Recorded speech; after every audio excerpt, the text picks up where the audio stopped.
လင်းနဲ့ဘရူဒီကိုဘယ်စကင်ပို့ပြီးယူတင်လဲအရင်ဆုံးလင်းရဲ့ intro animation လေးကိုကြည့်လိုက်အောင် intro ဘိုင်းမှာတော့ဒီဇိုင်းတစ်နေနဲ့လင်းကမျက်မှန်လေးနဲ့ဖြစ်လာပြီးထပ်ပြီးတော့မျက်နှာဖုံးလေးပါကောက်တက်ထားပါသေးတယ်ပြီးတော့ဘရူဒီနဲ့တိုက်ခိုက်နေတဲ့ပုံစံဖြစ်ပြီးမွေနဲ့နဂါးကိုကိုစားပြုထားပါတယ်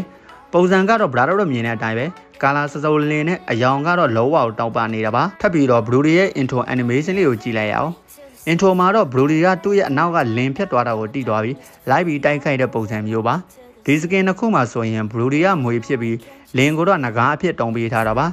ဘရူဒီလက်မှာပတ်ထားပြီးတဲ့မွေကောင်းကြီးကလည်းတကယ်ကြီးကိုလန်းတာပါပုံစံနေထားမှာဆိုရင်တော့ဘရူဒီကပိုပြီးအထာကျတာဖြစ်လို့လင်းထက်ဘရူဒီကိုပိုပြီးတော့ကြိုက်ပါတယ်ထပ်ပြီးစကေးအဖက်တွေကိုကြည့်လိုက်ရအောင်လင်းရဲ့စကေး1ကိုတော့စွန်ပုံစံလိုလိုလုပ်ပေးထားတာကိုတွေ့ရတယ်စကေး2ဆင်းတဲ့အခါမှာလည်းနဂါးပတ်သွားပြီးအာဒီမိတ်တုံးတဲ့အခါမှာလည်းနဂါးတစ်ကောင်လုံးပြန်တက်သွားတာပါအဖက်တွေကလည်းများလုံးလို့အရန်ကိုပေါ်လွင်လုံးနေပါတယ်အဖက်ကများပြီမဲ့ကလေးစံတွေလို့ခံစားရလို့အရန်ကြီးတော့မကြိုက်ပါဘူးဘရူဒီရဲ့စကေးအဖက်တွေကိုကြည့်လိုက်ရအောင်စကေး1တုံးလိုက်ရင်တော့မွေပြေးပေါင်းလိုက်တဲ့ပုံစံမျိုးလေးပါ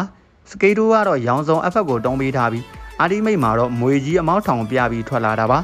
ဆိုတော့ဘရူဒီစကင်ကပြောစရာမလိုတော့အောင်ကိုမိုက်တယ်လို့ခံစားရပါတယ်လင်းနဲ့ဘရူဒီဆိုရင်တော့ကျွန်တော်ကတော့ဘရူဒီကိုပဲပို့ပြီးတော့ကြိုက်ပါတယ်ဗလာတို့ကရောဘဲစကင်ကိုပို့ကြိုက်လေဆိုတော့ပြောတော့လို့ရပါတယ်ဒါနဲ့နီယိုဘီအီဗန်ကလာနေပါပြီစကင်အတစ်လင်းဘရူဒီဖာဆာတို့တောက်ကောင်နဲ့လီလီယာနဲ့ဖရက်ဒဝင်းစကင်လည်းပြန်ပြီးပါလာပါတယ်